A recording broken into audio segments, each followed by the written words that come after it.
छोटी छोटी खुशियों में खोए रहे हम। तो फ्रेंड्स आज मेरा भाई का लड़का आया था यहाँ पे और ये शाम को ही पहुँचे। तो मैं इसके साथ शाम को ना खाना वाना खाने के बाद ऐसी मस्ती करती, इतना ज़्यादा खुश हो रहा था क्या ही बताया आपको। बहुत ज़्यादा हंसने में था, पता नहीं आ रहा था क्यों हंस रहा था। और बाकी फ्रेंड्स मैं तो इसको मिलने गई नहीं, यही मुझे मिलने आ गया, ऐसा होता है। हेलो हाय नमस्कार पहला प्रणाम, कैसे हैं आप सब लोग। आई होप आप भी अच्छे होंगे, मैं भी अच्छी हूँ। मैं मीना भंडारी आप सभी लोगों का स्वागत करती हूँ अपने फिर से एक छोटे से मिनी ब्लॉग में। तो फ्रेंड्स आज का मिनी ब्लॉग स्टार्ट हो रहा है 11:30 पौने 12 बजे से। और इतनी चटक धूप लगी है, लेकिन मैं ना थोड़ा सन की तीन दिमाग की हूँ। तो मुझे खेत में जाना था, तो मैंने कहा नहीं भाई मैं 12 बजे निकल जाती हूँ। बाकी इतनी धूप लगी क्या ही बताऊँ आपको। तो मैं चले गई थी यहाँ पे सीधे मक्के बोने। मुझे मक्के बोने की बड़ी टेंशन रहती है। मैंने उसमें से प्याज खोद खाद के निकाल दिया था। तो मैंने कहा प्याज तो मैंने कब का खोद रखा है, तो क्यों ना इसमें फटाफट मक्के बो दो हाथों हाथ। पिछले साल क्या हुआ ना, मैंने खेत ऐसे ही छोड़ दिया तो बंजर जैसा पड़ गया था। फिर जब मैंने बाद में खोदा ना बहुत आफत ख़राब हुई। इस बार मैंने कहा इसलिए बंजर जैसे नहीं छोड़ना इसको। इस बार मैंने कहा उसमें मक्के बो दे दूँ टाइम पे।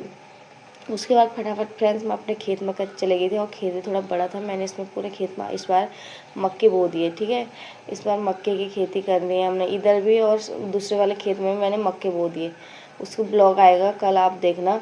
तो उसके बाद शाम को फिर मैंने आंटी की मक्के बोए। आंटी ने कहा मेरे मक्के बो दे करके। और उसके बाद फिर मेरे भाई का लड़का आ गया था। मैं रात भर इसके साथ मस्ती करने में थी, फिर हम सो गए थे। फिर दूसरे दिन हम उठे और इसने जाना था घर। और मेरी मम्मी कहती ना कि तू अपने भाई भदैया को, हमारे वहाँ भाई के लड़के को भदैया बोलते, ठीक है। तो अपने भदैया और भदैई को मिलने नहीं आई करके। तो फ्रेंड्स जब ये हुआ उस टाइम मैं दिल्ली चली गई थी, और बाद में मेरे को बिल्कुल ऐसा टाइम नहीं मिला कि मतलब मैं घर जाऊँ करके। और तो इसलिए ये हो गया था 7-8 महीने का। और ये आ रहा है अपने मकोट से अपनी नानी को मिल के। तो मैंने कहा कोई बात नहीं, नानी को मिल के आ रहा था। यहीं रास्ते में मेरा घर पड़ता है, मतलब जहाँ पे मैं अभी रहती हूँ तो रास्ते में ही पड़ता है। इसलिए मेरे भाई बहन लोग मेरे से ना मिलने आ जाते हैं। मैं एकदम काशीपुर रामनगर हाईवे में रहती हूँ, तो ये मिलने आ जाते हैं। उसके बाद फटाफट मैंने इनका टीकाकरण किया। टीकाकरण तो क्या ही करते हैं हम, लेकिन हमारा एक दस्तूर होता है। उसके बाद फ्रेंड्स ये सुबह जल्दी चले गए थे।